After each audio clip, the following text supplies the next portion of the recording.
happy ရန်ကိုတဲ့ကြည့်တော့တာဘာမှမဟုတ်တယ်လို့နဲ့ဒီအဖွဲ့အစည်းလေးဖြစ်မြောက်လာဖို့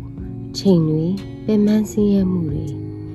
ကိုယ်တိုင်အပါဝင်လူအများရဲ့မယုံကြည်မှုတန်တွေဆွေးနွေးညှင်းခုန်မှုတွေဝမ်းသာစရာကိစ္စတွေ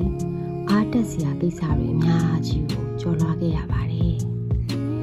ခုထိလည်းခက်ခဲမျိုးစုံကိုကြော်ဖြတ်နေရတော့မှာပဲလေ့လာသင်ယူစရာတွေနဲ့ကိုယ့်ရဲ့ချိတ်ဆက်မှုပေါင်းများစွာကိုလည်းလှုပ်ဆောင်နေရတော့မှာပဲတခါတလေမှနာကျင်လုံးလို့လှုပ်ဆက်မလုပ်ဖဲရက်ပစ်လိုက်ဖို့တွေးမိရင်တော့ကျဲငါးကလေးတွေတက်နိုင်သမျှကောက်အောင်မှပါဆိုတဲ့စိတ်နဲ့ရှေ့ကိုဆက်ဖြစ်နေတာပါပဲခုတော့လေတခုခုဆိုရင်ဆိုင်ပေးဖို့တင့်ရှိနေတဲ့ကိုယ့်လိုစိတ်တူကိုယ်တူလုံးပေါ်ကင်ဘက်တွေ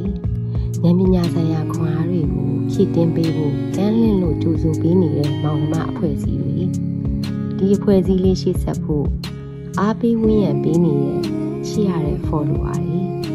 ဒီလိုအခြေအနေတွေကြောင့်ပဲပုံမကောင်းမွန်တဲ့ပညာထုတ်ကုန်တွေကိုဖန်တီးနိုင်ခဲ့ပါတယ်ကိုရီပါဝင်ခဲ့မှုတဲ့လှုပ်ရှားမှုအစီအစဉ်တွေမှာ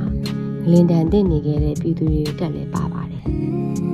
အနာဂတ်ထဲကိုစမ်းရည်အတိုင်းအတာတစ်ခုနဲ့ဝင်ရောက်ဖို့ကြိုးစားနေကြတဲ့တက်မေးဝမ်းကျောင်းပညာကျောင်းတွေကငယ်လေးတွေလည်းပါပါတယ်လောကမှာအဖြူစင်ဆုံးနေထိုင်ပြီးပြုံးရွှင်နေကြတဲ့ကလေးလေးတွေလည်းပါပါတယ်မိသားစုတာဝန်တွေကိုခြေပြောင်အောင်ထမ်းရင်းနဲ့ကိုယ့်ရင်ထဲကတန်ရာတွေကိုအကောင်းဆုံးကုသဖို့ကြိုးစားနေတဲ့ဖိုးတန်လူသားကောင်းလေးတွေလည်းအများကြီးပါပါတယ်လောကရဲ့အလင်းကိုဆောင်မှုကြိုးစားနေတဲ့လူသားလေးတွေလည်းပါပါတယ်ဒီလူတွေကပဲ happy ရန်ကိုရဲ့ဖြစ်တည်မှုကိုကျေးဇူးတင်နေတဲ့ဒီလူသားလေးတွေကပဲ